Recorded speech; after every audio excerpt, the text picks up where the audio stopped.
Thank you, Katerina. I present the work of Samuel Calais, which is my colleagues who could not be here today, and I try to present his result as best as possible. This work was realized at the INSERM lab, Imagine and Brain, at the University of Tours in France.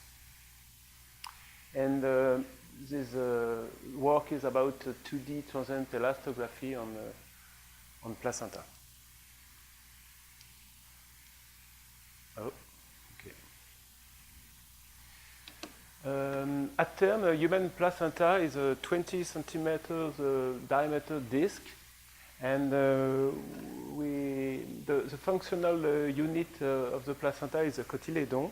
You can see here an image of the cotyledon where there is here the blood of the fetus, here it's the blood of the mother.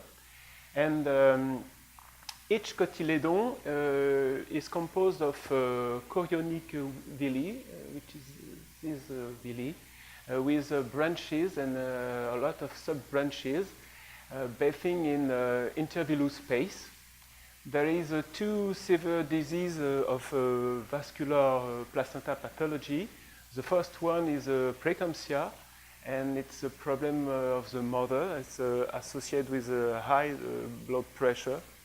And also a problem of the fetus, it's the intrauterine growth retardation, and it appears in 4.6% of singleton pregnancy. For clinician, assessment of placenta function is limited to the observation of indirect parameters. They are looking at the amniotic fluids. They are also measure the fetal growth or placenta Doppler. And the normal villous phenotype has this form. It's in normoxy, it's a normal villi. And with different pathology, there is a different phenotype of the villi. We can have a hyper-branching villi like that with a lot of branches. And also we can have a scarcity of the villis where there is no branches in the villi. And hyper-branching and scarcity corresponds to different clinical form. And we want to see if these three situations correspond to different biomechanical properties of the cotyledon. To this day, no clinical device measures the elasticity of the placenta and provide information about its architecture. But there is a lot of microsculpture obstacle in the villi, and this obstacle can influence the absolute value of the elasticity, but also the relationship with frequency. As you know, the frequency behavior can be modelized by a lot of models, a classical void model, but also a power law model, which is very interesting for us. Because with this fractional rheological model, here the power parameter n, which is a form factor, represents a mechanical property inherent to the material. Then the aim of our study is to test the feasibility of measuring shear wave dispersion in placenta ex vivo, but with a system adapted to in vivo application. We have looked at the literature, and we have seen a study using RFI methods to measure placenta elasticity. It's a result published 2 years ago. And these methods give encouraging preliminary results, because for two groups, a normal group and a group with a growth retardation, there is a clear distinction between the two shear velocity, 1.3 and 1.9. Then there is a possibility to make a differentiation between the two groups. And also, there is no deterioration of placenta due to radiation forces. This can give us some idea for the future. but no information about the villous architectures. We have already presented results last year of using an old system with a plane wave excitation. It's a 2D transverse elastography, but with a plane wave generation, already published by Stefan Katling a long time ago. And with this kind of excitation, there is a purely transversal shear wave we propagate in front of the transducer. This transducer was specially developed to our application.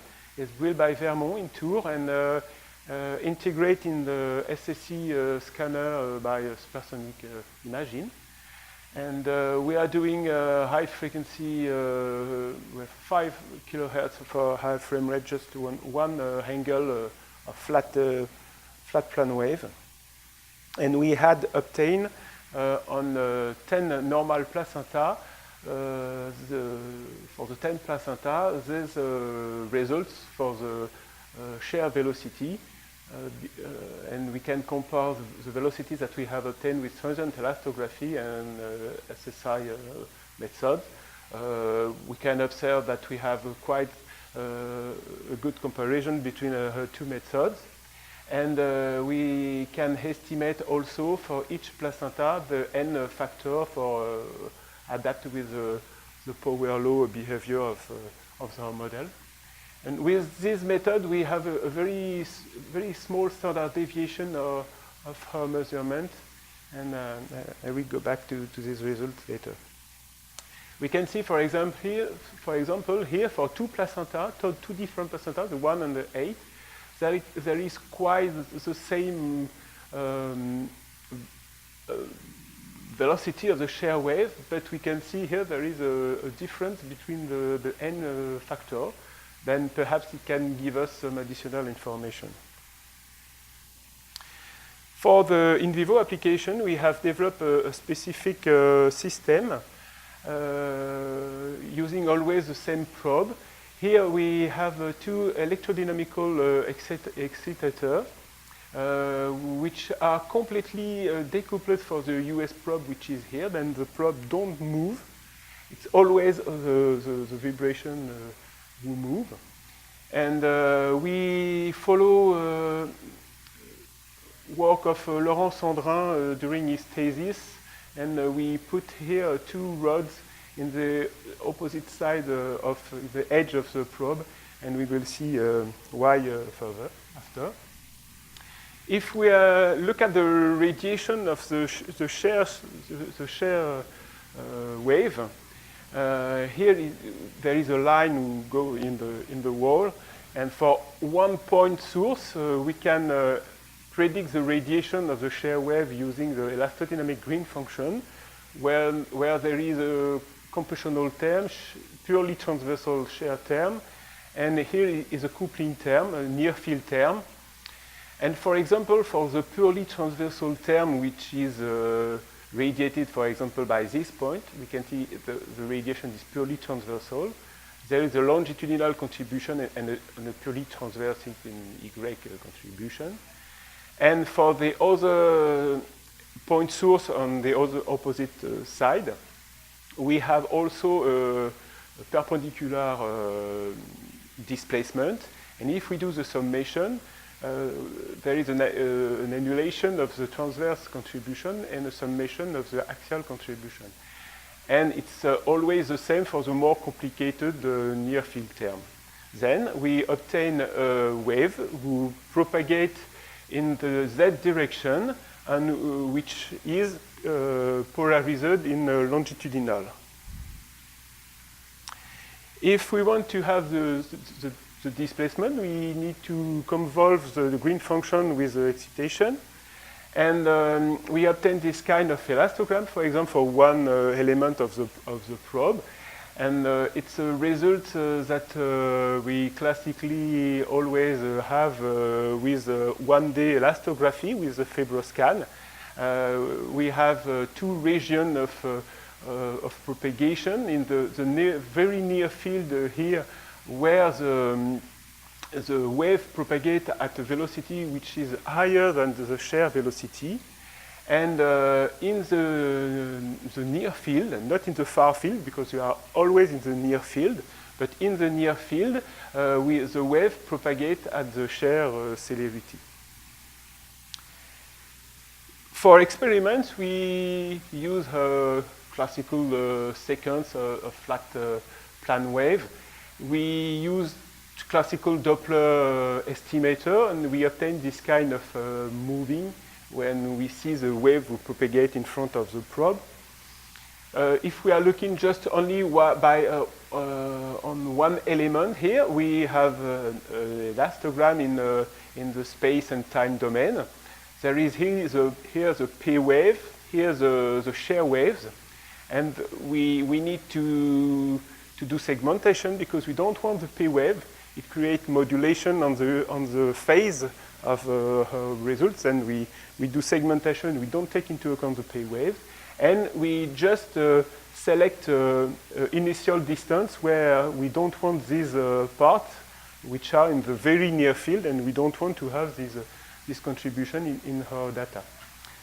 After this work, we do Fourier transform, temporal Fourier transform, and for each frequency of the bandwidth, we fit experimental data to a very simple propagation model, which depends of diffraction. And here is a classical propagation model in real and in complex. And we use the real and the imaginary part of the particle velocity at one particular frequency to precisely estimate the Shear velocity at this particular frequency. After we change the frequency and so on in all the bandwidth of the Shear waves, and we obtain this kind of results on a calibrated phantom, a purely elastic calibrated phantom. For the protocol, we have applied this method on the placenta. We do 10 measurements on the same placenta and in the same region near the umbilical cord. And we also compare with the SSE techniques. This is the results that we have obtained. Here is, for example, one result. We have our experimental data, the void model, a fractional model, and the result on the 11 placenta, where we can see here always a good comparison between the two measurements, always n factor form, which is the same that we have already measured with plane wave. And but her standard deviation is much higher than in our previous works, and perhaps that it may be due to the fact that the system is maintained by the hand, and we don't precisely control the pre-stress on the placenta, and it's difficult to have a very good reproducibility if we move, perhaps, I don't know. Okay, for conclusion, we developed a 2D transient elastography method, which is adapted for in vivo characterization of the placenta. We have shown ex vivo feasibility of this method, and the Shear wave velocity value is in agreement with the SSE measurement. But as I said, the reproducibility must be improved. And in perspective, in future works, we want to do sure ex vivo measurement and to test the sensibility of this system on the placenta with pathology, is sure, and evaluate if this parameter gives us some additional add value for placenta with pathology. Okay, thank you.